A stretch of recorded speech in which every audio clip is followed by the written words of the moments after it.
தமிழ்நாட்டினுடைய அரசியல் களம் சூடு பிடிச்சிட்டு எங்க பார்த்தாலும் அரசியல் விவாதங்கள் பார்க்குறோம். ஏன்னா எல்லாருக்குமே தெரியும் நெக்ஸ்ட் இயர் எலெக்ஷன் வருது. இந்த ஒரு தருணத்துல நம்ம வள்ளுவர் யார் சிறந்த அரசியல்வாதி, அவங்களுக்கு உண்டான 3 முக்கியமான குவாலிட்டிஸ் என்ன அப்படிங்கிறத அறிவிக்கிறார்.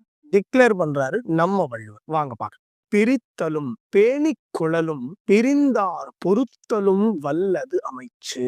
3 குவாலிட்டிஸ் என்னன்னா, பகைவர்களிடம் இருக்கக்கூடிய துணைய பிரிக்கணுமாங்க. 2வது, நம்மோடு இருக்கக்கூடியவர்களை நல்லது செஞ்சு அவங்கள தக்க வச்சுக்கணுமா.